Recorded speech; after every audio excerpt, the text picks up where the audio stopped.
Pixar got started, we wrote our own animation tools, we wrote our own rigging tools, and we wrote our own renderer. But one of the things that we've learned is that the more we adopt industry standards, the easier it is to drop other solutions into our pipeline. We really realized that we can't just develop our software in a bubble because it's really important to us to integrate clearly with, Autodesk Maya, for instance, which is on everybody's desktops here. So we've started working a lot with OpenSubdiv, with Autodesk, to be able to have integration all up and down the tool chain. We really feel that Catmull-Clark subdivision is the most robust higher-order surface description that you can use in animation. And so we decided to try to create a standard in the industry for geometry, hence OpenSubdiv. OpenSubdiv is an open source library for manipulating and drawing subdivision surfaces. And we feel like it's something that we do pretty well, and other people are just starting to get into representing more of these high complexity surfaces, these curved surfaces. And we'd like to just take the good stuff that we have and give it away. We'd like to just say, here, guys, just use this. It's awesome. Let's just everybody do it right. Everybody agree on what the standard is. Everybody draw surfaces the same way, so that we don't have to deal with a fragmented world in surface representation. Our idea here is that by providing a complete, unambiguous reference specification, implementation of the spec to everyone, that everyone can agree, this is what the resulting limit surface should look like given these edits. That's kind of step one. We all want the same surface. Step two is, how would you implement all this stuff on various platforms?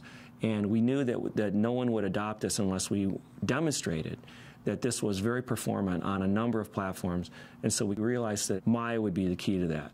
All the models you've ever seen in our movies are built in Maya. So we went to the Autodesk engineers and we said, help us drive this to become a standard in the industry. We've been working with the Maya team since about 2005 on getting a very robust Catmull-Clark implementation. We think that the resulting workflow for the artist is pretty compelling. You start out with the idea of a regular grid, and that produces a beautiful mesh, and that's very easy to texture. But as soon as you encounter a real problem, where the topology needs to be a non-grid and you're cutting in weird faces here and there and triangles and pentagons and so forth. Now, you need the ability to do that and control the model and its resulting limit surface. And you need the ability to continue to texture that, put textures on it and not worry about details about UV maps and how the texture maps through the UV map to the surface and how it's going to be evaluated and filtered and so forth. So PTEX and OpenSubdiv both give you the ability to work on an arbitrary topology model with very explicit control of how the model is shaped, how it's curved, how the textures are applied, how they're handled, the resolution of the textures. It lets the artist work the way he wants to work. Instead of having to establish a global UV space, each face on the polygon has its own texture space and can filter across those. So it's really nice for us to be able to go into a character and not have to create UVs, just be able to say, I want to put a texture there on those faces, and it'll just create a PTEX there and you can draw on it. Similarly for sets, you don't have to apply UVs, you can just create a texture there and immediately paint onto that. So that's something that we feel, there's a lot of workflow gains that we feel come from that. The way that we're collaborating with Autodesk is very interesting. We've got an on-site engineer here at Pixar. We've got a number of people on our team working with him, and then a number of engineers working in Toronto and Montreal. And we really feel that hierarchical editing is key to where Maya wants to go as a modeling tool. Hierarchical edits grew out of the research community. This is something where you want to add surface detail at a higher resolution than your original mesh. You've got a mesh with 100 quads, and you want to go add just a tiny little dent, or you want to pull a horn out, or you want to do something like that. And so hierarchical edits are a way to do that. It's a way to not have to take your whole mesh and up-res it, but just go in and add an extra layer of detail in a particular area. On Brave, we had a very interesting problem. At one point, it was going to be in the winter, and we had horses running through snow. And how do we do that? Well, hierarchy is the solution to that. We model the snowfield at a very coarse resolution, and then wherever the hoof print intersects with the snow, we layer in massive additional topology using hierarchical editing to give us the ability to move all those CVs around and give really convincing hoof prints. How would you do this without a hierarchical editing capability? The artist is no longer worried about how dense do my polys need to be.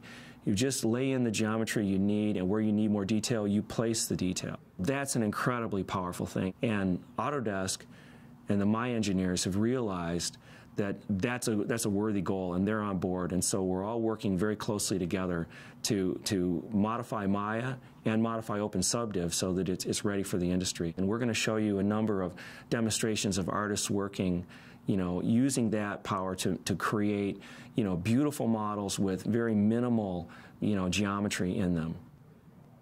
Hi, I'm Manuel Kramer. I'm a software engineer here at Pixar, and I've been part of the OpenSubdiv team for quite a while now. Today, I would like to present some of the innovations that went into OpenSubdiv to make it the really efficient system that it currently is. And some of these innovations were researched and developed also in collaboration with Microsoft, including Charles Loop and Matthias Niesner.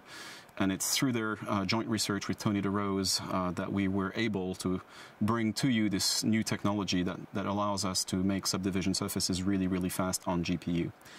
Before I get started, I would like to present the very basics of how subdivision surfaces work, in particular Catmull-Clark, just so we know that we're all on the same page. And I'm starting small with a very simple model here, which is a cube. And you can see my control vertices over here. There's 8 of them. And the edge is in green. This is the wireframe mesh. In the center, what you're usually used to is what happens after you subdivide the cube, which is you start getting multiple faces. And you can increase the level of subdivision here. So I've got level 1. I'm going to move to level 2. And as you can see, I'm now getting a lot more faces on my geometry. And the usual pattern is we keep on increasing the complexity until we're satisfied that our approximation of many, many faces over here matches what we call the limit surface, which is a really smooth sphere that the cube actually really represents. So this is the broad basics of how subdivision works. But as you may have noticed, even though here I'm actually already automating this process and pushing some of this work on the GPU, this has one major drawback, which is I'm creating a lot of faces very quickly. In fact, by level 4 over here, I already have a very, very large number of faces. Looking at my monitor, I'm seeing 3,000 vertices and 3,000 faces, rather, which is much more than you really want to deal with in any interactive application. This is eating a lot of your bandwidth to your GPU, it's eating a lot of your computations. If you have to pose all these vertices, it's going to really slow down your engine to a point that it's unusable. So the big difference with what we call feature adaptive subdivision, and that's the big new item that we introduced after last year's first presentation, is we not only do basic Catmull-Clark computations on the GPU, we actually turn the algorithm upside down to come up with a much better solution. And I'll try to explain to you why this solution is better and a little bit of how it works. So let me turn on here the feature adaptive feature. This, by the way, is what we call the GL viewer. It's part of the example code that ships with OpenSubdiv. So when you build the OpenSubdiv package, if you build this example, you'll be able to replicate all the steps I'm describing over here for yourself and experiment and play and see how much of a big difference it makes. So with feature adaptive, what happens is in our cube, for our cube over here, is we're looking for patches. One of the key elements of Catmull-Clark subdivisions is when the face is regular, it is equivalent to a B-spline patch. And that is the key element that we're leveraging in feature adaptive subdivision to make the algorithm really fast. So what happened over here is, in the case of a cube, the control vertices are what we call irregular. So we try to isolate these irregular features with special types of patches. Here the colors on the screen, I'm going to turn off the wireframe for a second so it's a bit more obvious. The color on the screens over here represent different types of patches. In white, we have regular B-splines. In blue, we have what we call transition patches. And finally, in yellow over here is when we essentially give up and approximate the Catmull-Clark real limit surface, what we call Gregory patches, another type of B-spline patches. And the idea is, with the feature isolation, is as we go down the level over here, you can see that the entire sphere is very badly approximated, and it's all a Gregory patch. And as I go down, I start isolating around the irregular areas more and more by introducing more and more patches here. And you can see here by level 5, even though I have introduced a few patches here, my irregular area has become really, really, really small. I have to really zoom on the sphere to see that, oh, we're approximating the Catmull-Clark limit surface just around that small area. And that's the sort of key realization where feature adaptive really works for us. Because now, every vertex that gets computed on the sphere over here is not only pushed exactly to the mathematical limit of the Catmull-Clark subdivision, we're not approximating anymore. So if I turn back off here to non-feature adaptive, you can see that we're still having faceted looks here. With feature adaptive, this does not happen anymore. And the bigger other aspect of this, and I've got the wireframe back on over here, is not only do these patches now execute at the limit surface, but they also are evaluated entirely on the GPU. And this is where we start leveraging the DirectX 11 new features of GPUs, which is tessellation. And that allows me to essentially turn the amount of complexity on the model, and you can see here my wireframe has gone to really ridiculously high levels of tessellation. And I will show you in a second where this is becoming really an enabler, because we can now do very interesting things such as true displacement mapping. So I've switched from my simple example with a cube to an asset that has a bit more substance. In fact, I should probably credit the author, who's Jesse Sandifer, and Autodesk, obviously, who's very generously given access to that piece of data. And we've completely taken over the Mudbox files and converted all the data into PTEX for color, texture, obviously, for displacement, as well as ambient occlusion and the specular pass. So all the original data in Sculpt is from Jesse Sandifer. We just had to convert all the data to a format that our system and our demo code over here handles better. And once again, this is another demo that ships within the Git code repository. It's called the PTEX viewer. We do not actually, unfortunately, give away the multiple gigabytes worth of texture data that makes this particular character. But if you have PTEX files and if you have your own Mudbox dataset, it's not too hard to actually come up with something that you can actually run through our demo and get results on the screen. So let me introduce you to the character that is affectionately called a turtle barbarian, for lack of a better name. And I'm going to show you this guy over here. He's got a control cage mesh that has about 17,000 faces, unsubdivided. I don't believe over here that I can actually display in this viewer the actual control cage mesh, so I'll have to take on my word for that. And we've turned on, obviously, the feature adaptive algorithm. And I'm going to display over here, you can see all the patches that try to isolate all the irregular features with Gregory patches over here, for instance, on these points. So we're running fully the feature adaptive algorithm over here, and we're getting a full exact Catmull-Clark limit surface over the top of this guy. Now, where these things start getting interesting is I'm going to start layering over the complexity and show you what the model truly looks like as it was originally sculpted in Mudbox. So first we bring the color, and as you can see, well, it's a pretty good step forward. We got this guy's beautiful skin, a little modeled. I'll show you the back.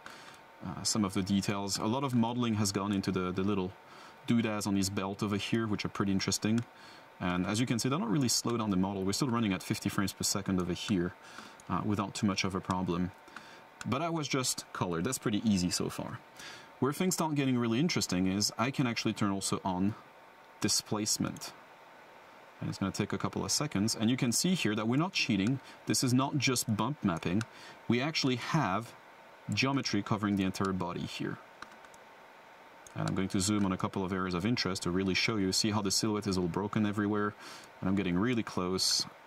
And you can see that all this detail is really here, truly on the model. And I'm just going to keep on padding on some of the textures that we have. So first off, we also have, for instance, a specular map to alleviate a bit of the shininess of this guy. We also have an ambient occlusion map.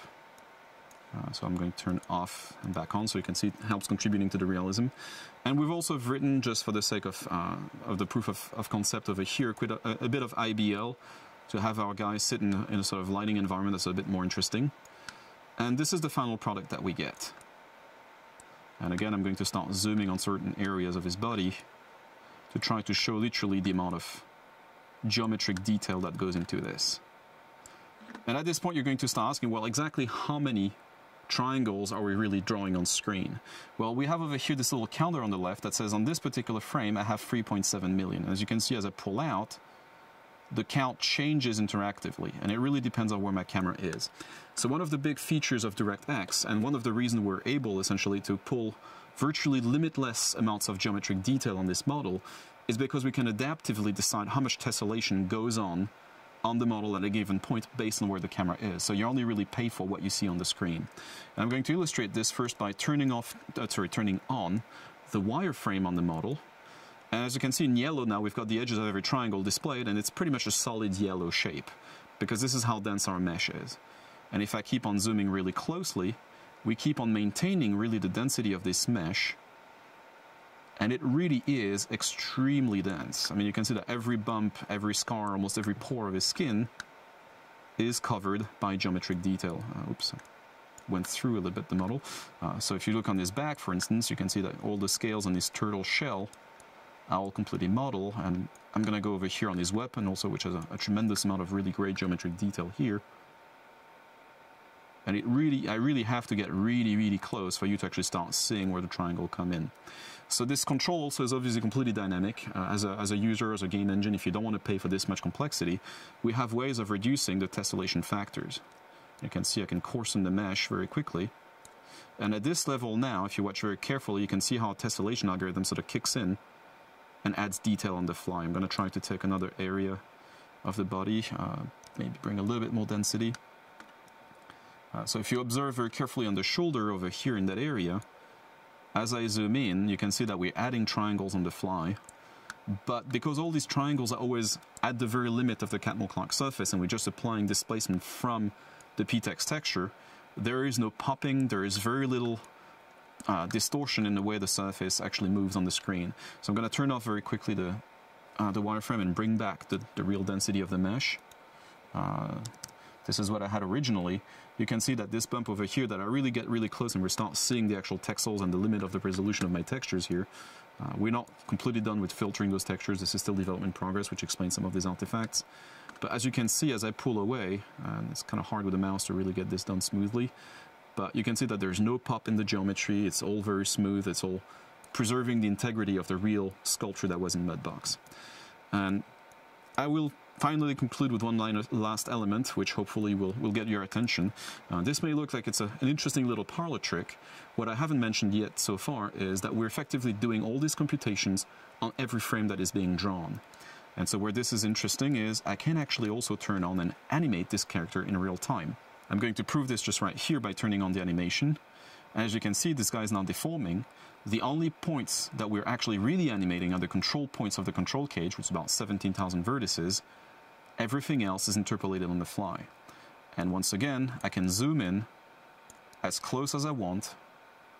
All the detail is still there, although it's kind of more difficult to start following this, but you can see on his arm, all the displacement is still there. All the density of the triangles that we just showed a few seconds ago is still working in real time with the same amazing amount of triangles that we can push thanks to NVIDIA's and other hardware vendors' great hardware that's been made available recently. So I'll do a couple more, and just for the sake of exploration, I'll turn off some of the fancier features. So you can actually see the geometry at work, see the textures, and again, if you're an animator, you want to make sure that you're not going to have animation fixes coming in because your textures are stretching or anything. You can see live in real time as you animate your character, as you deform it, exactly what the geometry is doing, exactly what the displacement is doing. So if your character has warts, or if hands need to not intersect with weapons or whatever happens to be in your scene, this will give you the visual feedback interactively that you need. And so all the sculpting that you were doing in Mudbox or other sculpting packages, for instance, throughout your pipeline, you can carry really exactly the richness of your artistry all the way through, and what you sculpt is what you animate, is what you render at the end of the day, and should make hopefully your life much easier as an artist, thanks to this feature adaptive technology. Hi, I am Dirk Van Gelder. I'm an engineering lead in the Pixar Studio Tools software development group. So I wanted to show you a little bit today about why we developed OpenSubdiv in the first place. Even before we open sourced it, we wanted to why we originally created it and what our intent was, what we wanted to provide the artists at Pixar in creating this library, and why we think it would also be useful to people outside the studio. So we created this library to give our artists a more visually rich presentation of their characters. We wanted to take their characters and make them match the render. We wanted to take what's on the final render and show that directly to our animators in their interactive scene in real time, rather than have them work with some approximate representation of the surface that doesn't look all that great and then go off to this beautiful final render and then maybe have to change their animation based on the final render or not get that kind of feedback that you would get otherwise. So that's why we created OpenSubdiv and what's happening here. What we're seeing here is Hardscrabble, Dean Hardscrabble. She's the Dean of Monsters University from our upcoming 2013 film. So here we're not just playing back a clip, we are live in the animation system. So we'll jump to a particular frame, and then we can start moving the camera around. We can start showing you some of the bits of her skin, showing you some of the detail that we're trying to give the animators. So here, So I'll move the camera around, I'll play it. Maybe what I'll do here is I'll strip it back. So we're looking, let's have our eyes open. So we'll strip it back. We're showing high resolution displacement and color on the skin, but I'll take those textures off. So this is the surface after subdivision. This is the smooth surface, but without all that high resolution detail. The detail that we saw here is coming from PTEX textures that were baked out of our render. We do a final render, and then we take the results of those pixels and we bake them into PTEX textures, and then we take those PTEX textures and map them back onto the surface. That's what this is. Without, you see that. And so clearly, it would be better to have this than that. Let's talk a little bit again about what subdivision is. So this is still the subdivided surface. Let me turn subdivision down. So this is the unsubdivided surface. I'll go to wireframe so you can see what's going on. This is the mesh that's actually authored by the riggers. This is the thing that's modeled. All of these spans are the ones that are actually articulated in our rigging system. And then if you want to turn subdivision on, subdivision comes in after the points have been posed, and then it will go perform Catmull-Clark subdivision to give you the smoother surface, or again, if you want to see that. So this is subdivided surfaces. These are unsubdivided surfaces. If you're looking closely, you'll probably recognize that what's happening here is uniform subdivision. What we currently have implemented in the release of Presto that animators use on their desktops is uniform subdivision, which was something that was implemented in OpenSubdiv at SIGGRAPH of last year. The adaptive subdivision code that's part of OpenSubdiv is something we're currently working on. Subdivision makes a lot more difference in terms of the profile when you're trying to make contact, fingers on a face, you're trying to figure out exactly where that contact is. But I think it really takes off when you start putting the textures on. Then you see the textures. And when you see, again, when you try to like move interactively, you want to try to take like her eyebrow UD. When you're trying to mung her eyebrow UD, now the performance that you're seeing here, it's a little slow. That's mostly due to the rig, not the hardware shading. You get about the same speed when you turn off hardware shading. So our rigs have several thousand deformers in them. They're not quite real time, although we would love them to be. But again, when you turn on hardware shading and you want to look at like what's happening on the inside of her brow, you can really see like that's where the texture is stretching. When I pull the eyebrow back, I see more texture stretching than I otherwise meant to. And when you don't have the textures on, you can't really see that. And so that's something that we're trying to give to animators, so that what happens is otherwise animators they'll change the AVAR values, they'll move the eyebrow, and then they'll send it off for final render. Then they'll see the texture stretching. It'll bounce back to the animator. Then they have to do an anim fix. That's a whole feedback loop that we're trying to cut out, and by giving them this kind of real-time feedback. And it's also important to note that her geometry here is not all her geometry is not all. It's not all actual model. Like everything what I'm doing now is I'm changing a shader value on one of our GLSL shaders that changes the displacement amount, and all of that detail is all done in the shader. None of that is done with polygons. So that's something where you can go in and you can add lots of detail without having to tell your riggers that they have to pose all of that detail. And we also have independent control here of bump scale. So here we can turn the bump down, and you can see that across, maybe more obvious kind of down her face. You know, you can see nice, smooth there, and then you turn the bump scale up, you can start to see the bump come in. So this is, again, something that they've only really had in final renders before, and we're trying to give them on their desks, on their desktops at all time. And we have lots of other animation controls here. She has several hundred on her face, but we'll just mung a couple here. Well, that's her jaw. But, you know, you can mung her eyelids, see what the stretching goes on the inside of her eyelid. Is it stretching? Is it not stretching on the inside of her eyelid? Top of her lids. All those things are something that you can now see in detail on her skin.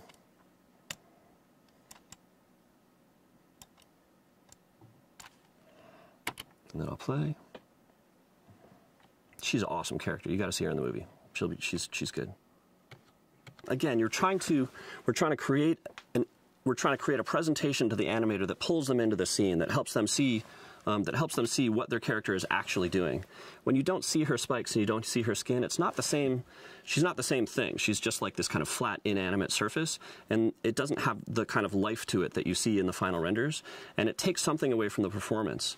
You know, as you can tell, all these things that are happening on her face, you can see the crow's feet, you can see her eyelashes, all of those things kind of give you more and help bring you into the scene and help give you kind of a visceral understanding of what that character's skin is doing. And that's what we're trying to give the animators. We're trying to give them more of that sense than they would get, they've gotten in the past. And so this is something it's pretty new to us. We haven't really focused on GPUs a lot until the last year, but it's something that when we look at in the outside world and we see what's going on in video games, we see what's going on, at Autodesk and all of the tools that they build. We're trying to bring some of that in here, and it's had a big impact, I think, on the animators here and allowing them to see what the final character is going to be and really work with the final character. My name is Dale Ruffalo. I'm a modeling set lead here at Pixar, and I'm here to sort of extol the benefits of using creasing and subdivision surfaces. We here at Pixar try and keep our file size as small as possible. We found ourselves over the years sticking longer and longer in Maya. We have set dressing that takes place in Maya now. We bake out those files. We have a lot of shading that takes place in Maya. I found for myself, modeling over the last 15, 17 years or so, the smaller I can keep that file size, the more I'm apt to save the file more frequently. Like any other software package, invariably you're going to have a software, it's going to crash at some point. So the more that I can save, the more work that I save, and the more time that I save. So I've taken a series of architectural elements that I just created for Monsters University. I'll go through each one and show sort of the benefit of using creasing and sort of a number saving in each one in terms of faces and edges. So for my first example, I'm just going to show you a very, very simple cube. I've taken a cube here and I've given it a crease value of 3 on all of its edges.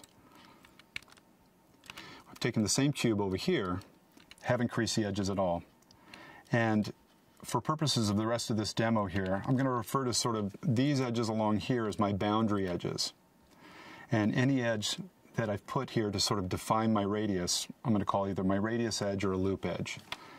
So I've had to go in and add a bunch of extra edges here to create the span between my boundary edge and sort of the radius edge to give my final radius that I've chosen for this cube.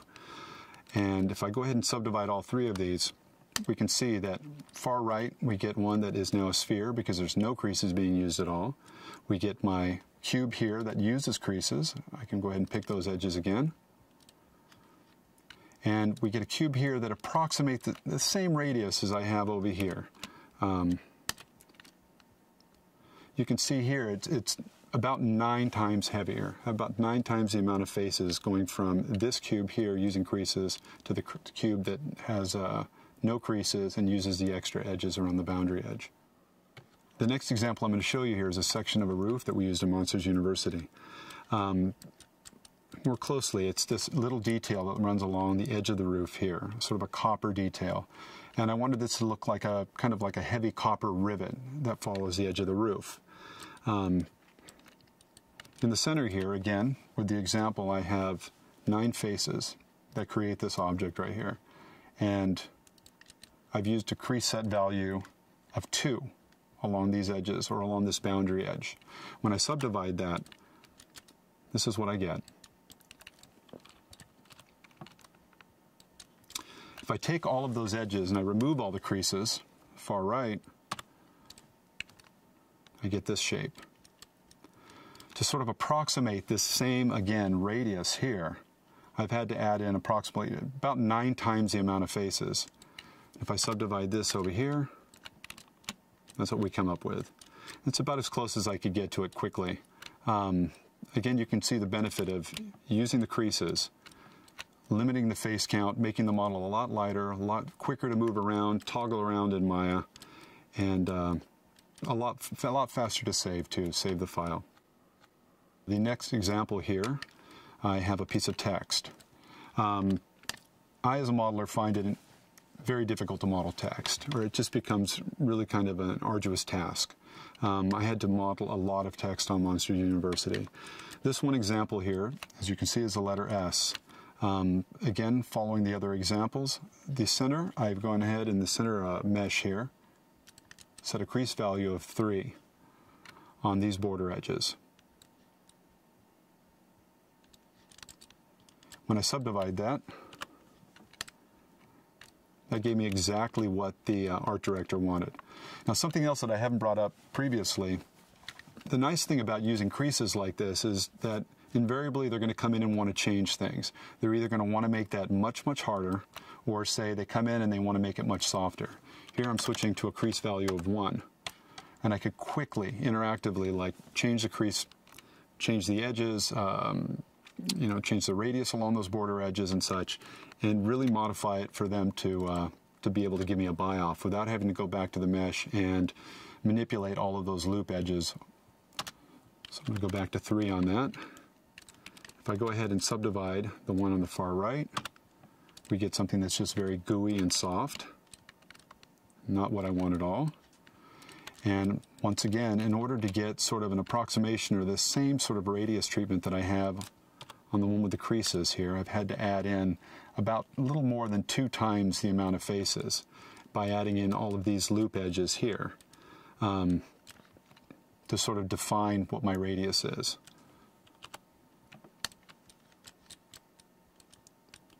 And you can see once I subdivided this version with this amount of faces and, over double the amount of faces and more edges, it became a little more kludgy to kind of manipulate in Maya. The next example that I'm going to present here looks a little strange. It was just an iron rivet that was created for a very, very large set of doors for Massey's University. These doors are very special because they're the entrance into the scare school. The thing to stress here and to really think about, it's hard to see it here, but this tiny little element here was replicated several hundred times for each door. So any savings that I could get was really, really big. So again, for the same format, the center here, I've taken this. It's comprised of 2 different crease sets with a value of 2 and a value of 3. If I select those members, you can see sort of the border edges that were used in the crease sets. If I go ahead and subdivide that, it gave me exactly what I wanted, and the art director. I've taken that same over here, that same object, removed all the crease sets. I'm going to go ahead and subdivide that. That's not at all what he wanted. So in the old days, when we didn't have creases before, for me to get back to this, I would have had to have gone in and add all of these extra edges once again. For this actual element, you can see where it really added up. For this one piece, it's over 6 times the amount of faces that I had to add, or the amount of 6 times the amount of faces that were the result of adding in all of these extra edges to actually get the radiuses that I wanted to get here.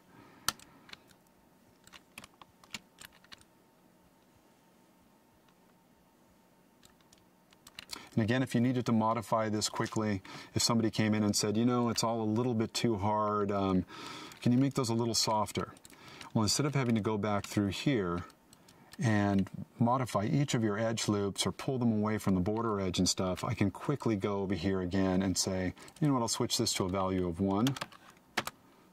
And maybe I'll switch this to a value of 2.5.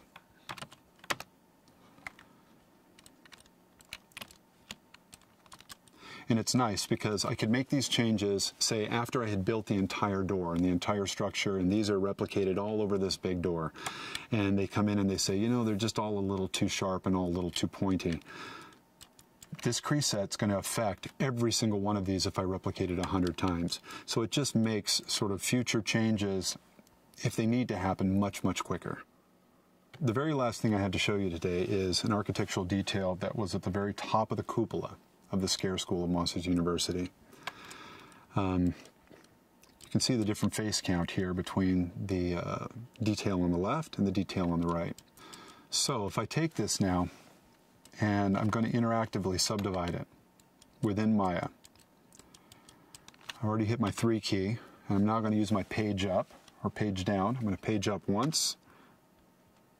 That's going to give me an approximation of what the renderer would do at a subdivision level of 1. Page up twice, and page up 3 times. Anywhere above 3 to 4, it gets very, very sort of sluggish. But I can quickly look at it and get a really good idea of what this is going to do once it hits the renderer.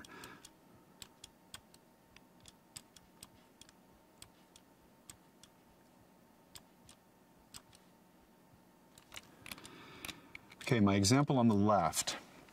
Let me actually take this back down to a level of 1 very quickly. I'm just using the page down again. The example on the right, I went through the model here, where again, we're still using some of the elements are creased. And it's those same things again. Banister and the details around the edge of the roof. But I realized that no amount of normal smoothing or other sort of shading tricks would take a shape like this and get it to be what I have over here. It's just not going to happen. So I went through selectively with each of these sort of components, and I either used Maya's native smoothing function, I smoothed it either once or twice to get, approximately what I wanted.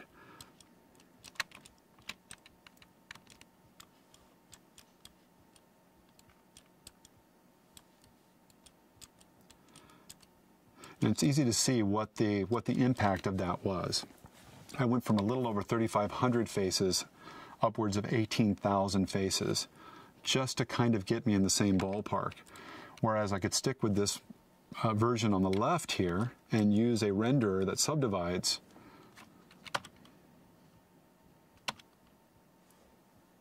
and get right back there with something that's much, much lighter.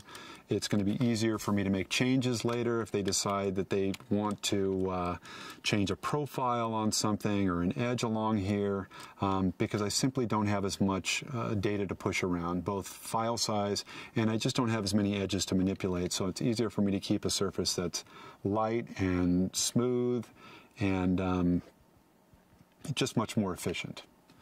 And I think that draws everything to a close for the day.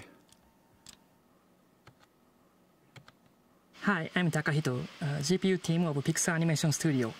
I'd like to introduce the ongoing project which our OpenSubdiv development team is focusing on. So as you see, using OpenSubdiv, you can draw Catamount cracks subdivision surfaces on GPU very efficiently. But OpenSubdiv has been developed not only for just drawing simple models. We are using it in our actual Pixar in-house animation tools, and we are hoping that OpenSubdiv will be integrated into various applications from DCC tools to game engines. One of the key components to make it possible is batching. With feature adaptive refinement in OpenSubdiv, we analyze mesh topology and break them down into several kinds of B-spline patches. Then in refinement phase, it launches some GPU kernels to compute animated patch control vertices from posed control mesh. Feature adaptive refinement is great because it refines only necessary points, but still we have to apply a certain number of kernels. For example, if we want to refine an object to up to level 4, you will need to launch GPU kernels 20 times. So if your scene has thousands of animated objects, it becomes 20,000 kernels launches in a naive way. Obviously, it's a huge overhead. Furthermore, in drawing, you can tessellate these patches to get limit points efficiently. But to do that, you have to prepare multiple number of tessellation shaders depending on different patch types for the topology. It means you will have 5 or 10 or 20 of draw calls for each mesh. This is not good if you have 1,000 objects. So we'd like to combine multiple objects into single batch to reduce compute kernel launches and draw calls.